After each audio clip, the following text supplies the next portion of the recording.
నువ్వెంత అదృష్టవంతుడివో నీకు తెలుసా? నేను చెప్తాను విను.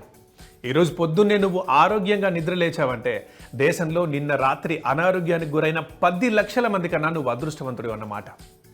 నువ్వింతవరకు యుద్ధంలో రక్తపాతం కానీ, జైల్లో ఒంటరితనాన్ని కానీ, కరువులో శరణార్థ శిబిరాన్ని కానీ చూడలేదంటే ప్రపంచంలోని 200 కోట్ల మంది అనాథల కంటే అదృష్టవంతుడివి అన్నమాట.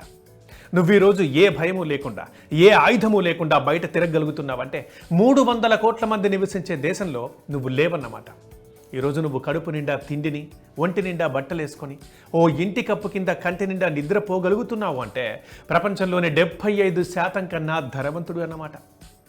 నీ జేబులో ఈ రోజుకి సరిపడా డబ్బుండి బ్యాంక్ అకౌంట్లో బ్యాలెన్స్ ఉంటే ప్రపంచంలోని 8% అత్యంత ధనవంతుల్లో నువ్వు ఒకడివన్నమాట.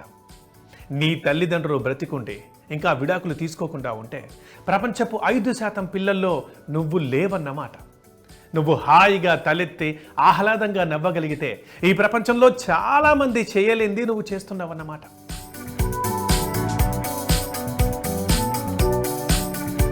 నువ్వు ఇవాళ ఫోన్లోనో పేపర్లోనో ఏదైనా చదువుతున్నావు అనంటే ప్రపంచంలో 50 కోట్ల నిరక్షరాస్యుల కంటే, ఇల్లిటరసీ పీపుల్ కంటే నువ్వు అదృష్టవంతుడివి అన్నమాట.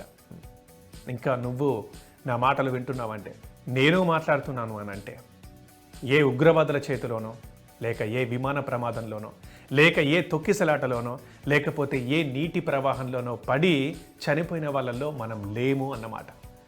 ఇవన్నీ విన్న తర్వాత కూడా నువ్వు ఇంకా అసంతృప్తిగా ఉన్నావు అంటే నీకున్న ఆస్తుల్ని, విలువల్ని, శక్తుల్ని, అదృష్టాన్ని నువ్వు గుర్తించడం లేదన్నమాట. ఎప్పటికైనా తెలిసిందా మనం ఎంత అదృష్టవంతులమో? ఇది గుర్తుంచుకోండి. ఇప్పటికైనా మీకు ఏమైనా బాధలు, కష్టాలు ఉంటే వాటిని తగ్గించుకుంటూ, వాటిని ఫేస్ చేస్తూ ఉన్నంతలో మీరు మీ తోటి వారిని సంతోషంగా ఉంచడానికి ప్రయత్నిస్తూ ఉండండి.